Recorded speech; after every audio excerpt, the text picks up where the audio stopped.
So nice to see everybody. And it's a lovely opportunity. I'm grateful for Temple Israel and other assorted groups to provide this forum for us to learn for 24 hours. So I'm really delighted to be here. This is, hi, Rabbi Jacobson. How are you doing? You're good. Have you been up all 24 hours of this Zoom? I slept for 3 hours. You slept for 3 hours. Oh my goodness. Doing Okay, good. you must be tired. So, Susie, there'll be a quiz at the end of this just for you. Everybody If else my can if just my screen's off, it's just because I can't look at it anymore. no, understood. Completely understood. The quiz will be very quick then. I'll just be over the basics that I covered, but Okay, nothing, got nothing it. more than that. This is this is a history shiur, a history lecture. This is and people should interrupt me. Just unmute yourself or send a question, whatever you want to do. But this is a history lecture. It's work I've been doing. It's a book that I'm writing, and I've been writing for a little while on the moment when, as the title said, the moment when America became Zionist, which is a specific moment in time. By that I meant the moment when our government, the American government, enshrines and endorses the Balfour Declaration into our foreign policy, and a bill is passed in the House and the Senate, enshrining the Balfour Declaration that declares America's support for the right of the Jewish people to establish national homeland. In that conversation and in that bill, there was hearings, as we're going to talk about. The resonances with today are pretty striking, and that's part of what this conversation is going to be about. It'll be a history lecture conversation, but it's also about an opportunity to think about today with a perspective of history. So, with that, and again, please just jump in. This is always a little hard to lecture to a lot of empty squares. So I'm so appreciative for the people who have their cameras on. Again, you should feel free to type in a question or just unmute yourself and interrupt. Um, great. Okay, having said that, I'm just going to jump in. Um, very quickly, we could start this kind of lecture could be started anywhere, but I just want to remind ourselves of what the Balfour Declaration is very, very quickly, in the midst of World War I, for a variety of reasons. The government of England declares in a letter that they are going to support the right of Jewish people for a national homeland. There are a few different reasons historically put forward why the government of England does this in the midst of World War I. One is a debt to Chaim Weizmann, who was a chemist who was helpful to the English government in certain chemical applications, which advanced their capacity to make war in World War I. Uh, Weizmann was also a consummate lobbyist. He had convinced a number of figures in the British government that endorsing the Balfour Declaration would be a good thing. Another reason is that Lord Balfour himself, the Declaration is named after, was a Christian Zionist, which we're going to come back to. He had a belief which has a history in England as a Christian, that the Jews have the right to return to Israel. Fourth, and probably, or maybe that's fifth, and probably most importantly, the British government thought it was going to be good for them to write a Balfour Declaration. Good for them in the sense that they thought the Jewish worldwide Jewry would support them with money. And they also were concerned that the German, yes, Adam, that is a true thing. But I'm sorry, Adam. We're going to talk a lot about Christian Zionism, but not come back to Lord Balfour. But this sure is a lot about Christian Zionism. I'm happy or sorry to say, depending on your interest in Christian Zionism. Um, uh, there was an idea actually that Germany was about to propose a Balfour Declaration on its own. We presume with history mistakenly that World War I, the Jews must have been opposed to Germany. Of course, that's wrong. Jews fought on both sides of World War I, and there was a sense that there was a concern that Germany was going to get ahead of England and potentially offer a Balfour Declaration, and then world Jewry would with their financial resources, would flip to the side of Germany. So there is a Balfour Declaration, which expressed the right of the Jewish people to have a national home, so long as that right doesn't impinge on the rights of other inhabitants of that area to live in freedom. And of course, with hindsight, it all just went smoothly. Everything has been great, great, great since that was passed. No problems at all. We've just been smooth, peaceful sailing from that moment until now. That was in a nutshell the Balfour Declaration. Um, the Balfour Declaration was passed in the midst of World War II. the Ottoman Empire was overthrown, and basically the Middle East was divvied up. I'll refer you back to your AP European history class at some point where you talked about the Sykes-Picot Agreement and this major powers were um, divvying up the lands. Britain got, which they knew they were going to, got Palestine. But there was a moment where Britain got Palestine, but the League of Nations needed to ratify that Britain was going to get Palestine. That is, the war was over, and the League of Nations was going to vote on the mandate of whether Britain was going to fully occupy and take over legally, had the right to take over Palestine. And the Jewish community wanted that to happen. They wanted that to happen because of the Balfour Declaration, which would, if Britain then took over the mandate for Palestine, Britain had promised that they would, although what that promise exactly looked like is very ambiguous, but they had promised in the Balfour Declaration they would advance the right of the Jewish people for a national home. But there was a lot of lobbying going on after World War I that Britain should um, erase the Balfour Declaration, should cancel, annul. I think that's the best word. Annul the Balfour Declaration. Groups were lobbying the British Parliament to say that the Balfour Declaration was no longer valid for it was going to harm those people living in Palestine at that time. Britain didn't owe this to the Jews. You can imagine all of the reasons why people were started to agitate against the Balfour Declaration before Britain was given the mandate over Palestine. So world Zionism wanted to um, help and push the British government to commit to the Balfour Declaration. And one of the ways to do that was if America enshrined the Balfour Declaration in its foreign policy and made that the policy of the United States government, it would push England to carry out the Balfour Declaration in its time. Did that make sense? Rabbi Jacobson, you'll speak for everybody here. Have I lost anybody yet? Speaking for anybody. No, have I lost you? Let's make it this personal. No, you're still with me. Okay. Oh, Rabbi Zecher, nice to see you. Have I lost you? No, you're still with me. Okay. Um, uh, 1922 was an interesting time for American Zionism. I'll do this part pretty quickly. Um, in 1921, there was something called the Cleveland Conference for the American Zionist Movement. I'm sure you all were up last night learning about that at Sinai as your main thing that happened here. I'm sure that I saw Rick Jacobs was the main speaker. I'm sure it's all about the Cleveland Conference. You learned about it in high school and college and the Cleveland, oh boy, the Cleveland Conference. But here's what the Cleveland Conference was. The Cleveland Conference overthrew, that's a little strong, but it undid the Zionist leadership of America. The Zionist leadership of America was run by Louis Brandeis from the teens until 1921. Louis Brandeis, who all of you, I hope, will recognize, was the first Jewish Supreme Court Justice of the United States. His election to the Supreme Court was nothing short of a revelation. That a Jew could be a member of the Supreme Court was considered at the time the single greatest event in American Jewish history and an omen that maybe America would be different than other nations. And Louis Brandeis was, of course, from our own area right here in Boston, so was a treasure for the Boston Jewish community. Brandeis was a sitting Supreme Court judge. This is a little strange from our perspective. We don't have Supreme Court justices engaging this directly in politics anymore. That's kind of a loaded statement that I just made. I understand that.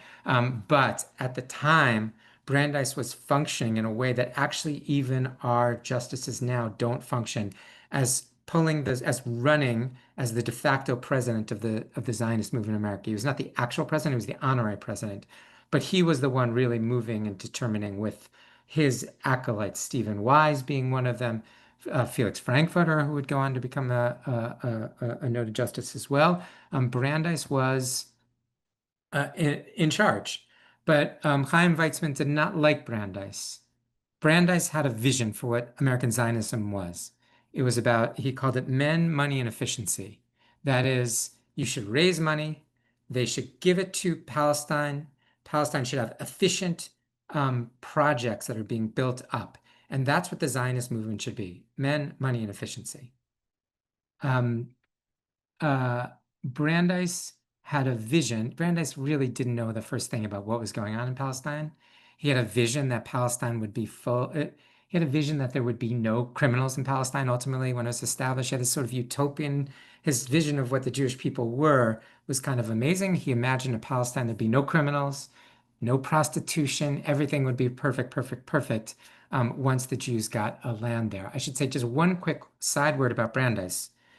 Brandeis was, until he became head of the Zionist movement, was a very tenuously connected to the Jewish people.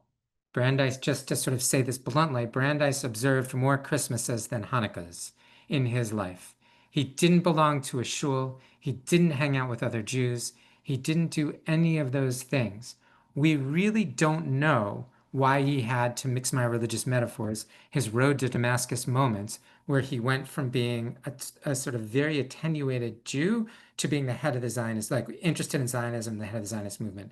Some people, scholars would suggest it was when he started agitating alongside Jewish labor leaders for this was a moment of sort of much more unbridled capitalism, and Brandeis was one of those figures who was agitating for limited child labor laws, limiting the number of hours that women could work, which was considered a progressive thing then, although now it's a little more problematic, but it was considered progressive at the time. So Brandeis came into a lot of interaction with Jews then, and maybe that spurred his interest in Zionism. We actually don't know, and he doesn't ever sort of lay it all out.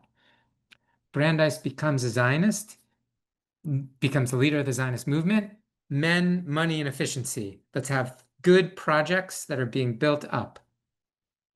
His adversary in American Zionism was Chaim Weizmann, who was the head of worldwide Jewry, the worldwide Zionist movement. Weizmann um, thought that Brandeis was a cold fish. He said Brandeis had no soul and didn't understand the Jewish people at all. Weizmann's idea of what American Zionism should be was that American Zionism, the money, the influence, all of it should be devoted to world Zionism and help Jews where they were right there. That is, those Jews still suffering in Russia, all those hundreds of thousands of Jews displaced from World War I, which the American Jewish communities were raising lots of money for. Weizmann believed that both that Zionism needed to be built up and that Jews needed to be helped where they were. It all came to a head, as I said, at the Cleveland Conference, where and it, of course, was a head, it came to a head over money.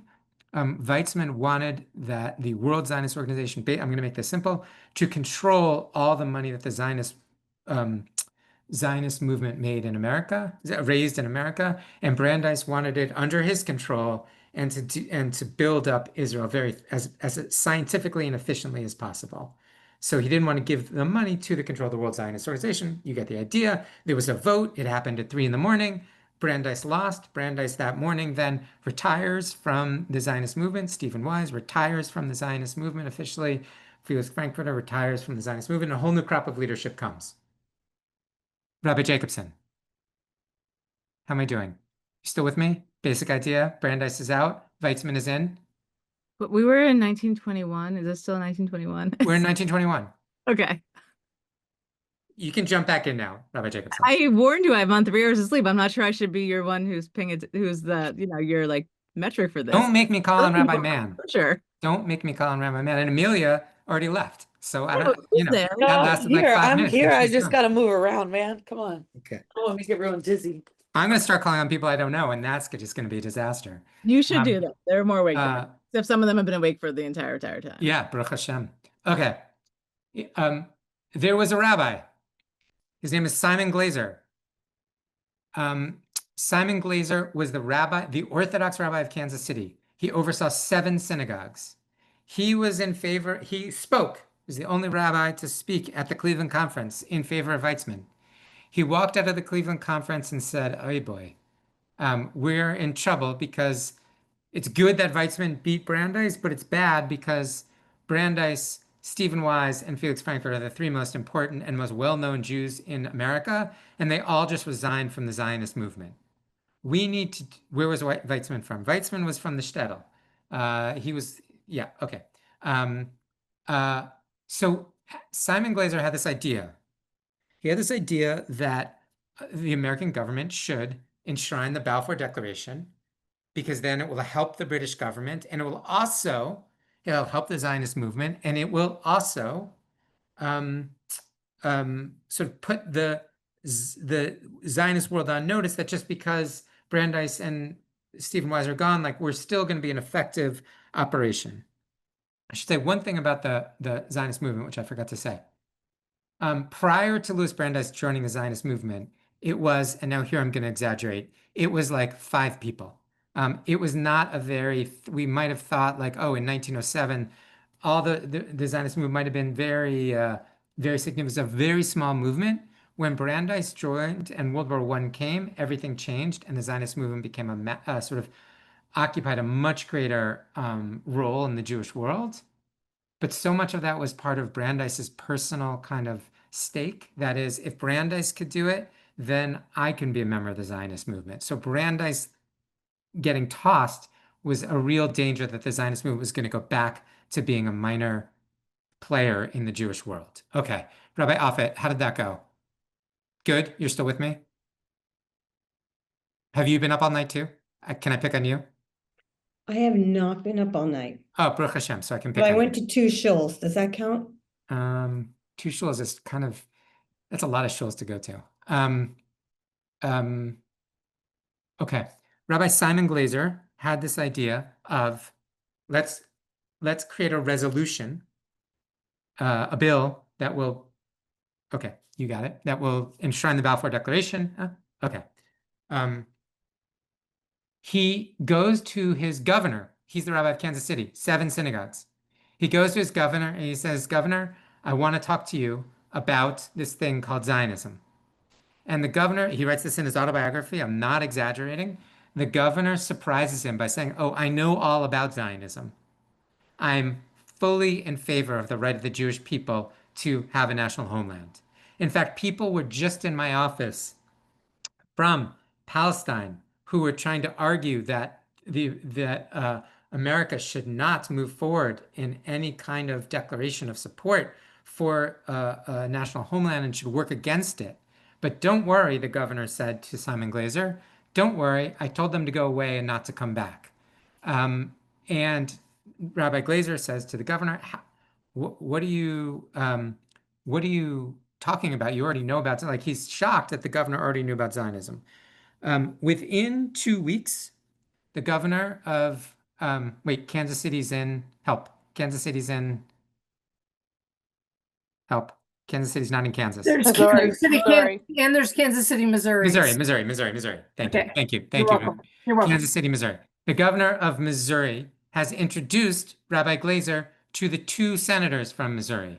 Those 2 senators from Missouri, in a group of, introduced Rabbi Glaser to the 2 senators from Iowa, the 2 senators from Kansas, the 2 senators from Missouri, and the 2 senators from Nebraska. 8 senators form a bloc who all are committed to Zionism. Within a month of Rabbi Glaser going to the governor's office to say, I have this idea about a resolution, the rabbi has a meeting with the president of the United States to push him to admit to, or admit is the wrong word, to support a bill that would enshrine the Balfour Declaration to American foreign policy. So why did these 8 senators, how did it come to be that they believed before they'd even met really a lot of Jews? I did some population survey statistics, and if you add up the number of Jews in Kansas, Iowa, Nebraska, and the 4th state, which I'm going to forget. Did I already say Iowa? Iowa, Kansas, Nebraska, and Oklahoma. If you add them all up in 1922, the Jewish population was 0.05 of those 4 states collectively. So they were not doing this out of a love of the Jewish people, or they were really bad politicians. One or the other, I'm not quite sure. The answer, probably it's dawning on some of you, why these 8 senators would have immediately agreed to Rabbi Glaser's proposal and say, hey, this is a really important and thoughtful idea. The answer is Where's my friend who I just heard speak so well before, who texted in before? Did they leave? Did Adam leave? Adam, you're still Oh, on. Christian Zionists. Christian Zionism. Okay, everybody's with me? This was the first time in 1922. Some of you are probably today wondering what are the origins for the fact that so much of the Zionist debate today in America is a reflection of Christian viewpoints and Christian ideas.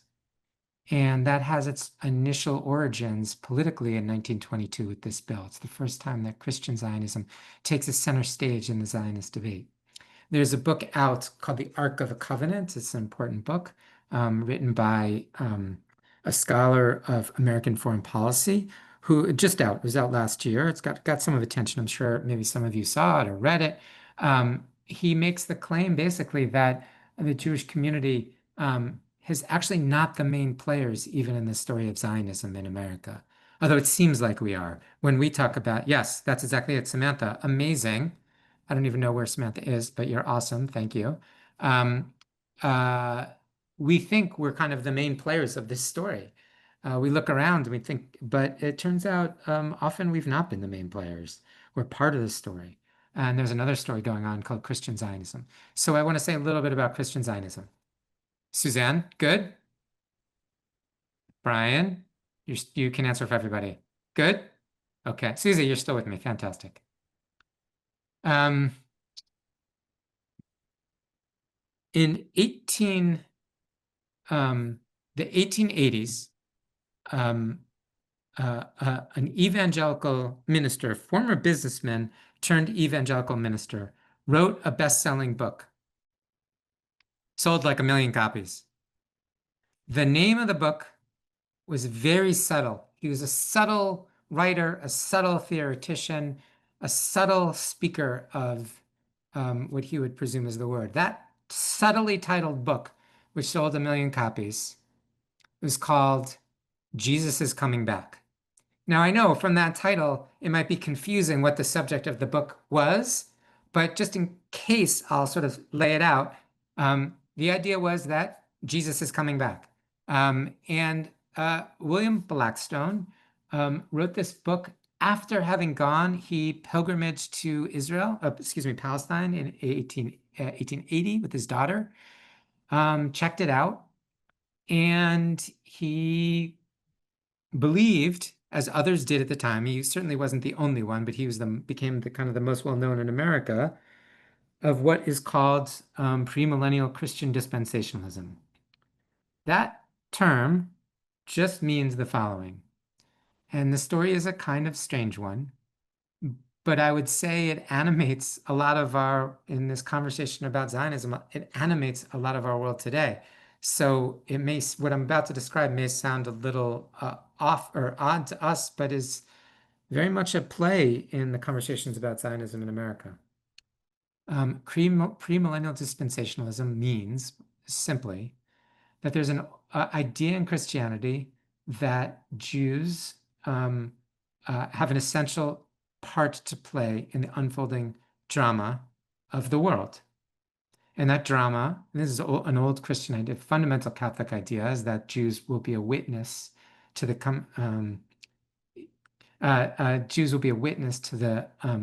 when Jesus comes back.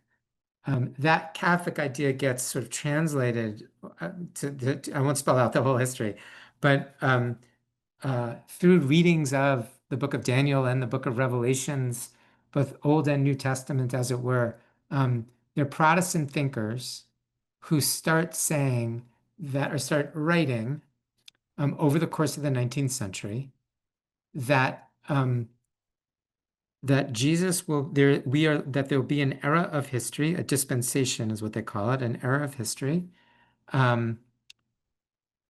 AC to AI. I don't know what AI means. AC to AI is, but I'll presume that means an AI is somebody called up. According to AI. Yeah, somebody to artificial intelligence. Yeah. The idea is that the rapture will come, and some percent, 3% of the world will be assumed. Following that, the Jews will go back to Israel. The Antichrist will arise, the Jews will, um, uh, there'll be a great battle between the Antichrist and the forces of goodness. The forces of goodness will win. Those Jews who remain will convert to Christianity, seeing the goodness. And what will follow is a millennia of peace and prosperity. And after that millennia is a kind of eschatological, who knows what happens sort of at the end of days. But the rapture ushers in uh, a titanic battle between good and evil. The Jews initially taking the wrong side, and those who survive, though, will change their mind, and that will herald Jesus's ultimate return to the world. Part of this happening is that the Jews need to return to Israel. That's the part I think you're probably familiar with. Here's what William Blackstone did, though, which was that kind of super interesting. The question is, what does America have to do? What do American Christian evangelicalists, I didn't pronounce that, I apologize, evangelists, have to do with this story? What Blackstone said is that the American government is like the Cyrus of old that ushered in the Jews returning after the first destruction of the temple. That America's God-given role is to facilitate the Jewish return to Israel. That's our preordained role. We are meant to be this kind of nation that from a Christian evangelist perspective, we are God ordained to do this work. That's why America prospers so much. That's why God has sort of benighted and blessed America to enable us to do this work. It makes a role then for America in the unfolding drama that is at the very fabric of history. Is that where from this perspective? Brian, how did I do? I'm looking for a yes or no. Yes. I'm here. Yeah. Yes. Great. How did I do? Did that all make sense? Yes. Okay. Any questions? Suzanne, good? No, frightening, frightening. But good. Good, not in the sense of like, yay, but good, you're with me. So Blackstone writes this book. A lot of people read it. He writes a petition in 1891. He writes a petition in 1891. It's called the Blackstone Petition. He writes it to President Harding. Here, look. Here it is. You will see some of it. Harding doesn't do anything with it, but I just want you to see the petition. I'm assuming everybody can see my screen in 1 second. Yep, everybody can see my screen. You see this is from a website devoted to Blackstone.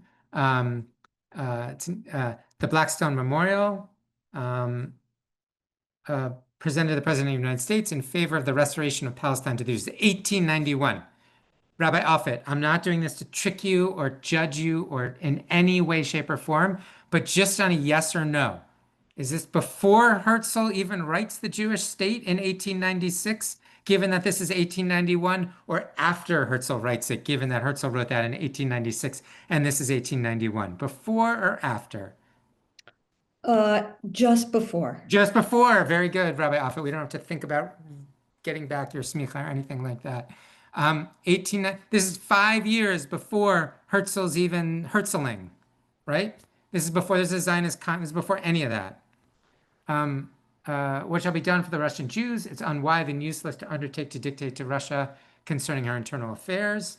The Jews have lived as foreigners under dominions for centuries. So he goes on. These Ashkenazi must immigrate, but where shall 2 million of such poor people? He writes with real, by the way, we'll come back to this, but he writes with real pathos. He's not, I mean, it's frightening, Rabbi, like it's frightening. And one of the interesting pieces is he cares about the Jewish people.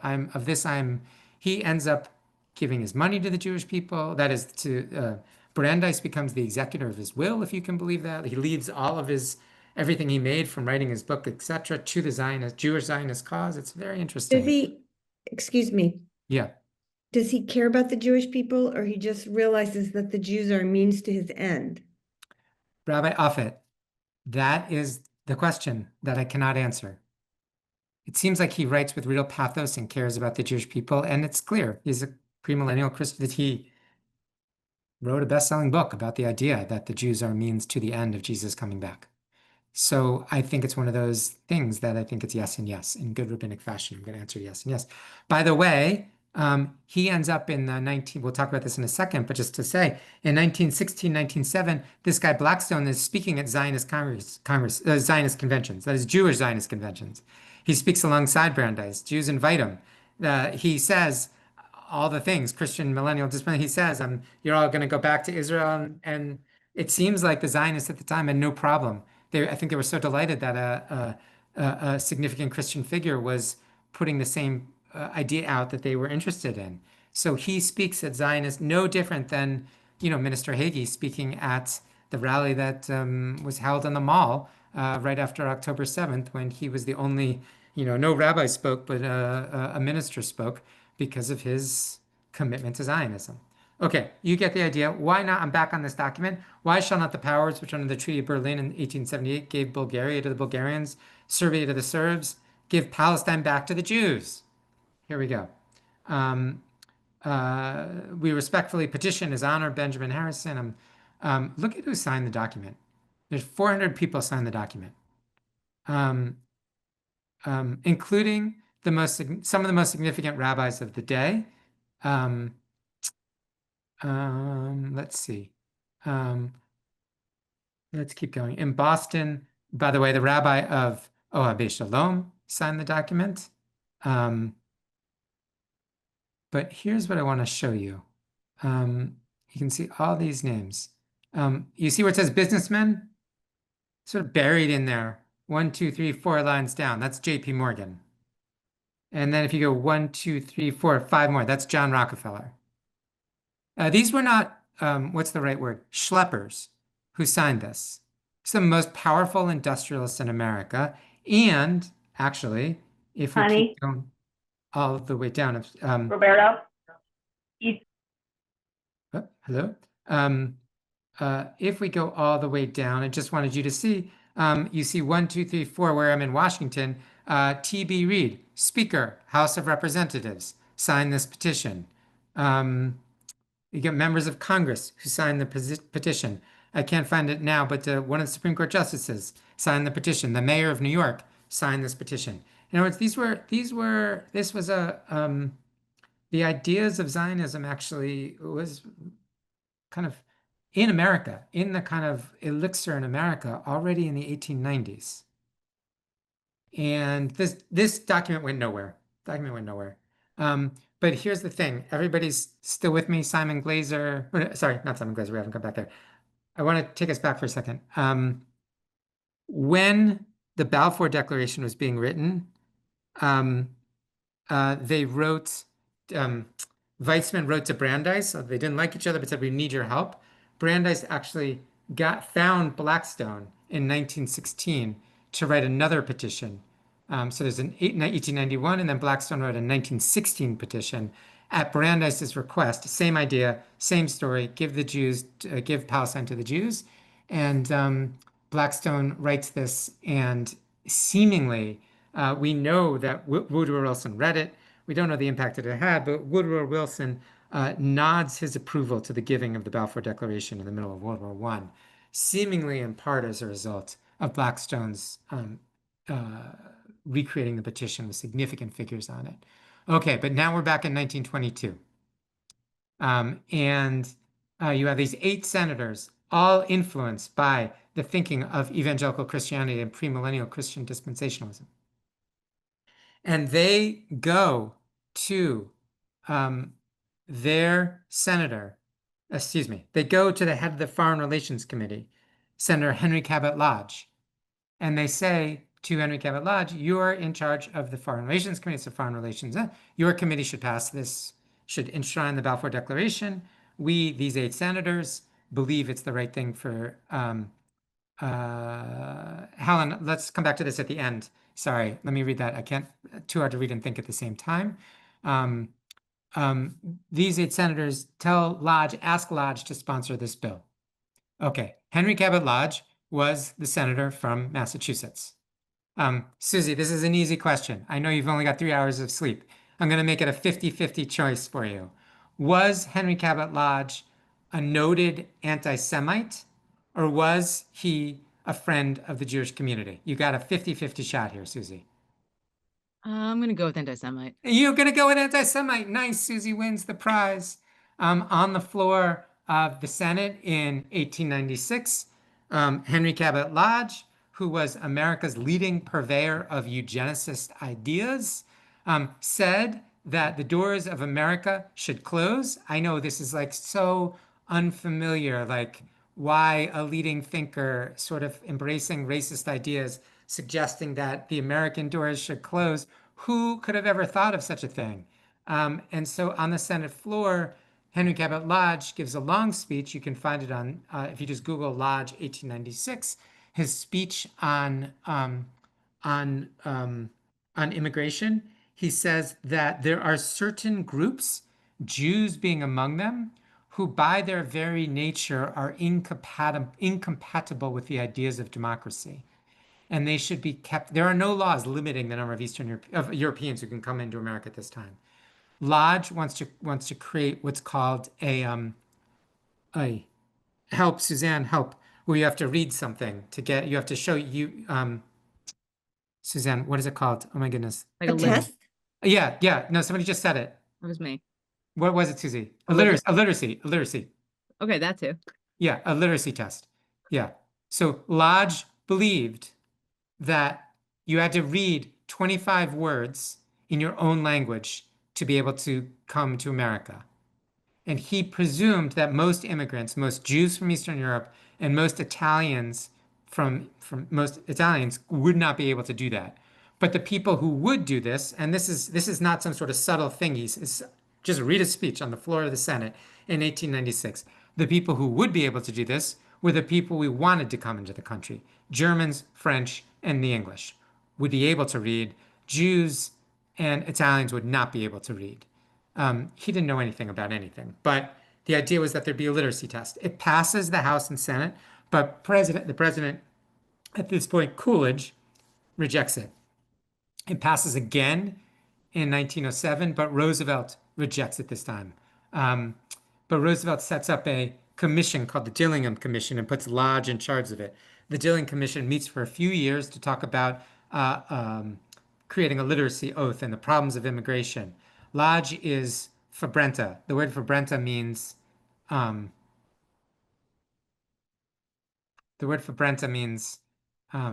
Helen, you look like you know what it means. Help, just jump in. It means on fire. Fabrenta means on fire. Like Lodge was on fire to keep Jews and Italians out of the country. And the Dillingham Commission writes like 40 volumes. I have only read the executive summary. I apologize. Don't ask me what's in volume 39. The executive summary says we think there should be a literacy test to keep Jews and Italians out of the country. It's basically the bottom line. Finally, a literacy test is passed in 1917. The literacy test they discovered doesn't work. Seems like these Jews can read 25 words in Yiddish, and Italians can read, and all these other groups they wanted to keep out can read. So that's when the literacy test becomes the Johnson Act, which ultimately does keep Jews out of the country, to devastating consequences for our people. As you all are aware, the Johnson Act passed both in 1923 and then amended in 1924, creates a quota on the number of these groups that can come into the country.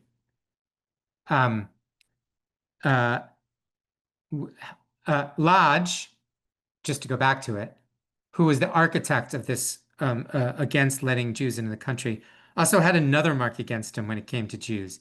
He actually voted against Brandeis and submitted into testimony of the Senate all sorts of he got Massachusetts leading anti-Semites to write,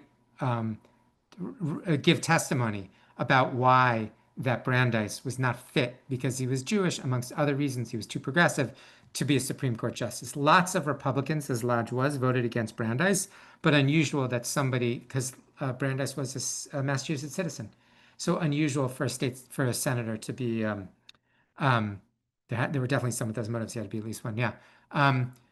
One of the people, by the by, just if you're like, I wonder if history moves in circles or does it move linearly? One of the most prominent anti-Semitic figures in Massachusetts who wrote against Brandeis becoming the Supreme Court Justice. Susie, I'll call on you again, but I'll give you a few choices here. Ready? One of those figures was the Rabbi of Temple Israel or the president of Harvard College. Which do you think was the most noted anti-Semite in 1921? 22, excuse me. Harvard? Harvard, very good. And sorry, 1917 when Brandeis, because yes, Harvard, very good. He was practicing for when Harvard would institute quotas in the 1920s and unleash an investigation of anti-Semitism. This is true into Harvard in the 1920s.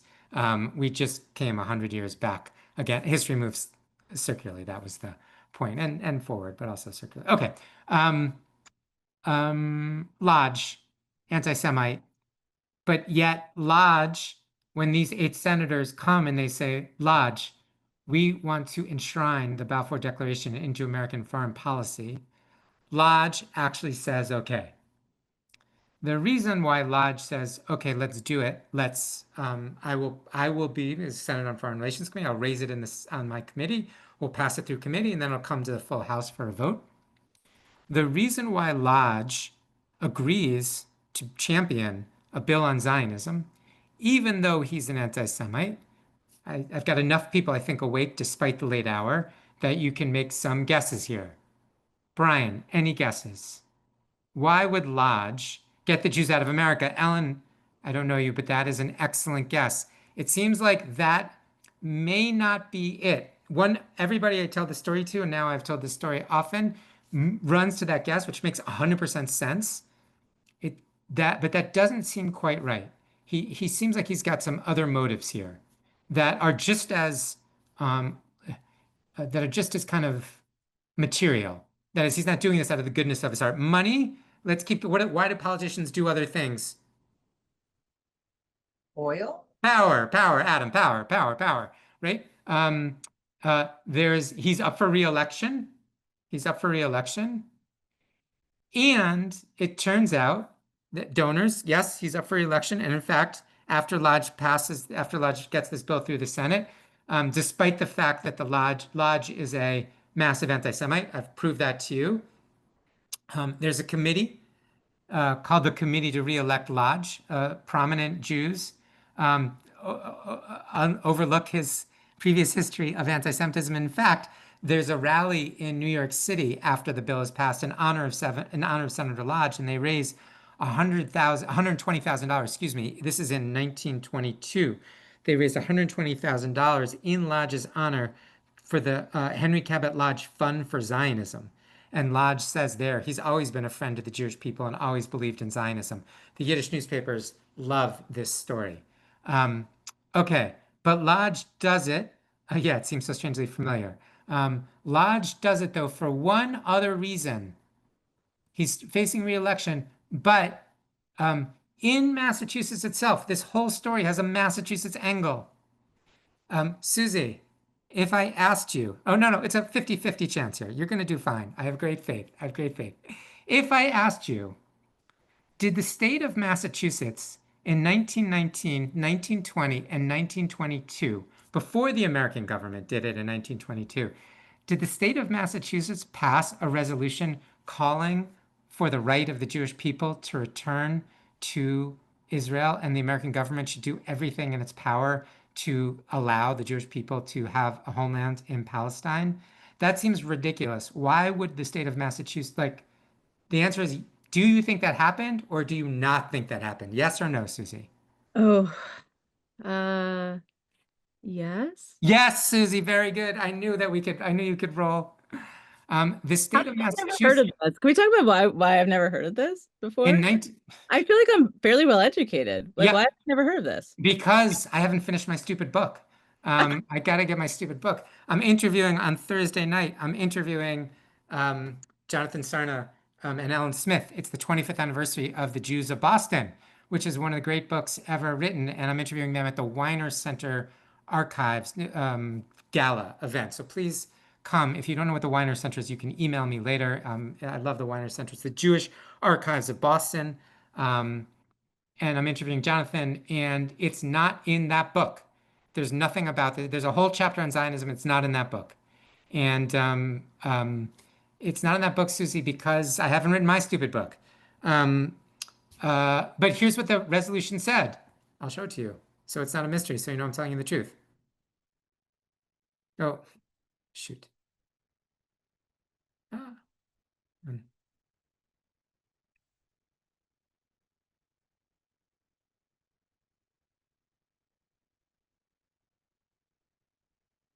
Hmm.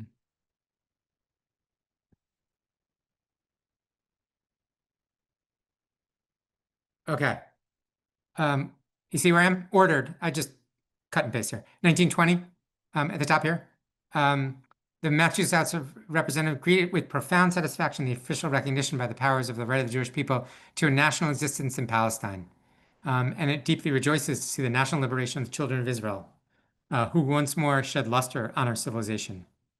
That it hails the Jewish national restoration to the ancestral soil as a triumph of justice for which all mankind should. This is the state of Massachusetts. I just want to reiterate that. You are living in a state that passed this resolution. In 1921, look where it says, it reaffirms it. The General Court of Massachusetts views with pleasure the progress of the Jewish people in Palestine in developing the economic resources of the country and founding institutions of learning, creating a spiritual center so that it may better serve mankind. That the General Court of Massachusetts urged the government to formally recognize the status of the Jewish people in Palestine, blah, blah, blah. Okay. Oh, go back to 1920. I'm sorry, in the first paragraph. I wanted you to see this. It urges the government of the United States to use its best, I'm at the bottom of the paragraph, to facilitate the speedy development of Palestine into a Jewish national home. For only in its soil can the Jewish people live its own life and make, as it has made in the past, its characteristics and specific contributions to the spiritual treasures of humanity. Why? Why, oh, why?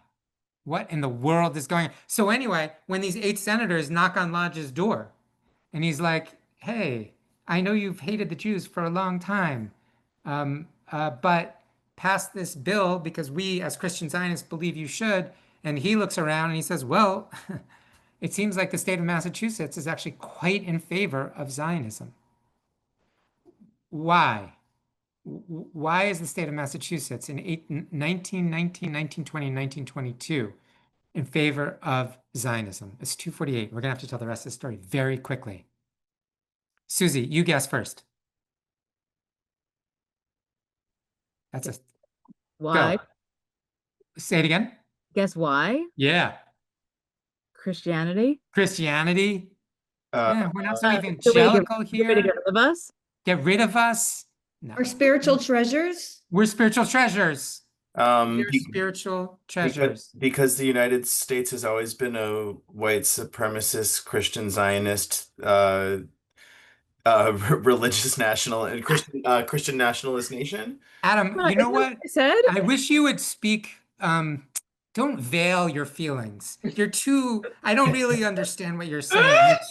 It's too like.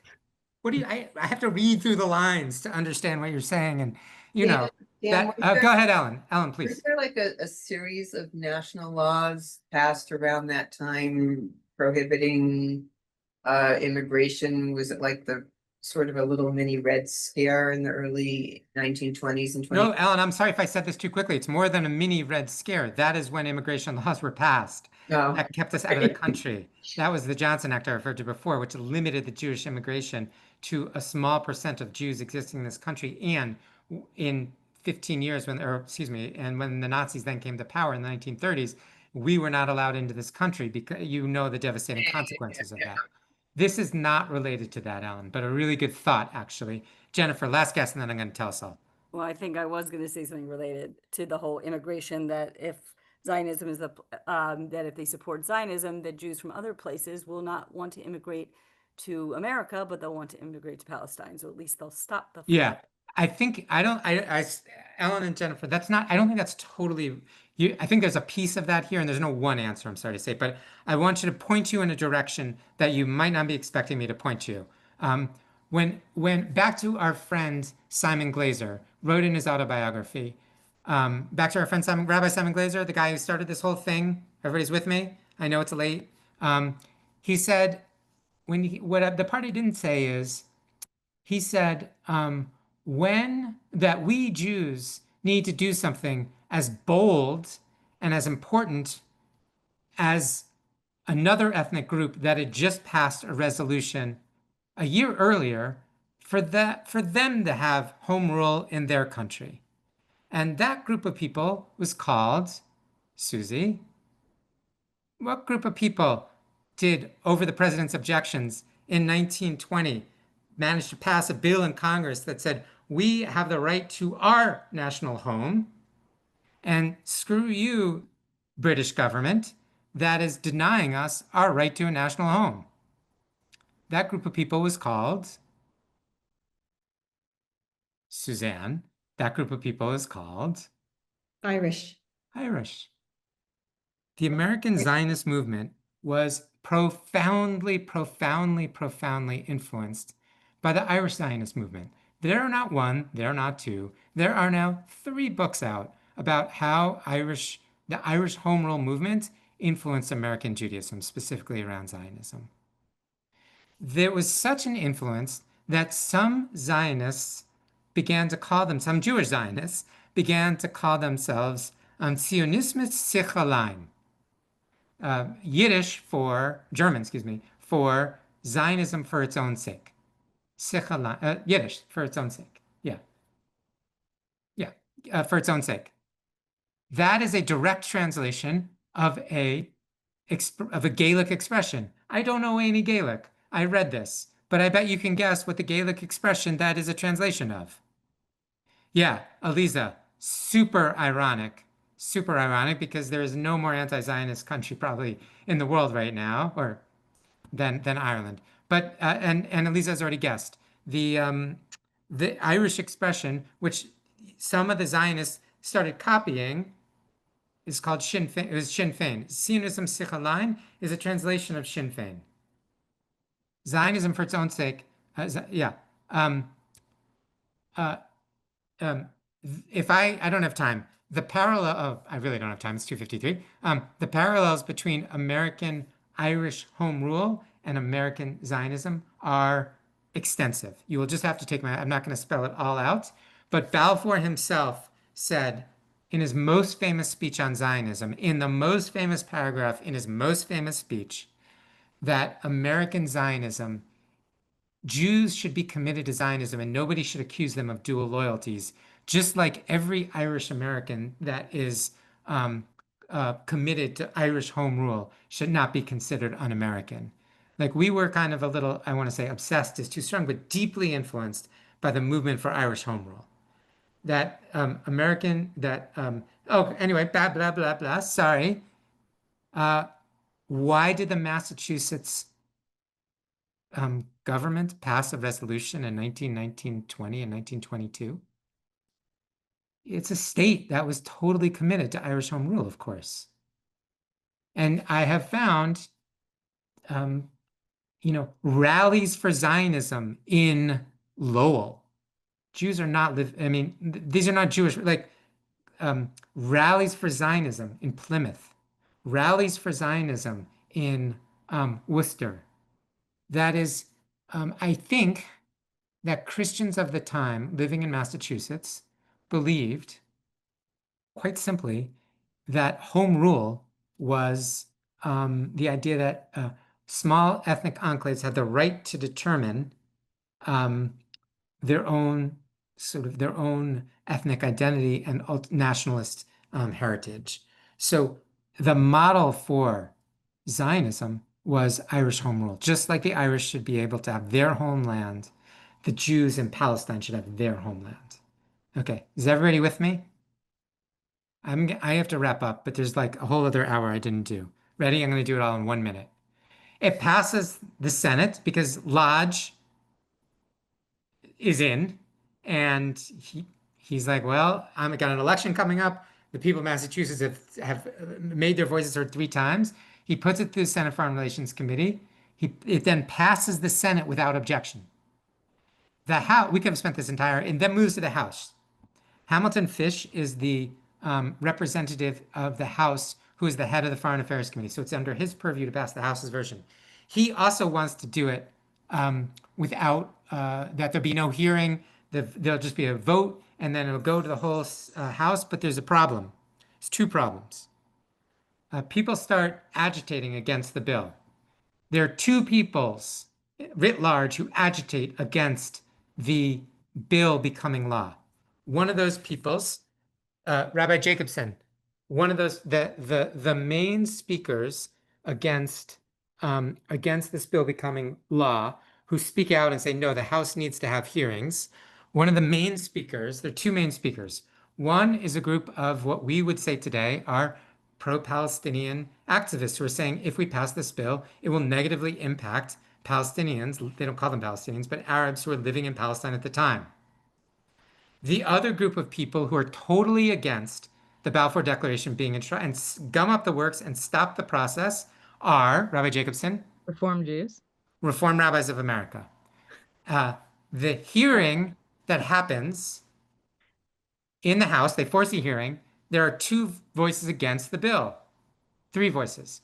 A leader of the Arab American community, a professor from Yale. I mean, how much, like, why do we have to bother with today? We can just go read these things in history. Professor from Yale who's kind of anti-Semitic and pro-Palestine. Like, we just don't have to go, we can just go back in history and find it all again and again. And David Phillipson, who was previously the head of the Reform Rabbis of America. On the pro side are the head of the Zionist movement and some Christian evangelicals. Rachel Maddow is, yes, Ellen, that's where my whole book come from. Okay, so Hamilton Fish, as Ellen has already told us from her quote. I'm going to do this last piece in 1 minute. Hamilton Fish in the 1930s becomes a rabid anti-communist. There's a whole movement against anti-communism in the 1930s. People who were rabidly anti-communism slowly fell into the pit of becoming pro-Nazi. Hamilton Fish was an outspoken supporter of the Jewish people and sponsors Zionist legislation in 1922, becomes the most noted purveyor of pro-Nazi literature in the American Congress, and his chief of staff goes to jail for sending out Nazi literature all over the country. I just want to say, as a little parent, I know I've just said that the sponsors of the first bill in American history that enshrines the Balfour Declaration, one was a Nazi and one was an anti-Semite. I do want to say that looks bad for the Zionist movement. And I, as still, despite everything, a committed liberal Zionist, am not presenting this to say, there's sort of bad seeds in the beginning. That's not why I'm presenting this. I am presenting this because it's just a fascinating piece of history, and you should all know how America came to be a Zionist country. But there's a moment in the hearings where David Phillipson, the former head of the CCAR, is arguing that the Jewish people had no right to the homeland, should not be, that any suggestion that the Jews should move to Israel was verboten, and that if they passed this bill, it would be the worst thing that would ever happen to the Jewish people. He gets in a fight with a future Nazi who's saying, I think the Jewish people should have a right to, yep, exactly, Susie. I'm not gonna, as they say, I'm not gonna be able to tell it passes in the House, it becomes the bill, it becomes the law. In 1948, when Truman is deciding whether to recognize Israel, that's the last thing I'm going to say. He goes back and says, I have to recognize. One of the arguments he makes is we already passed the bill in 1922, which enshrines the idea that the American government recognizes the right of the Jewish people for a national homeland. So this bill, the Lodge-Fish Resolution, becomes the ground upon which Truman in 1948 recognizes the state of Israel. Okay, we didn't get to some things. It's 3 o'clock. I have to be done because our next speaker is going. If you're like, what in the world just happened, and you want to, just email me, or wait for my book when it comes out in some future lifetime when it's totally written, or ask Rabbi Jacobson, who looks totally perplexed by this, and you can ask her to explain the rest.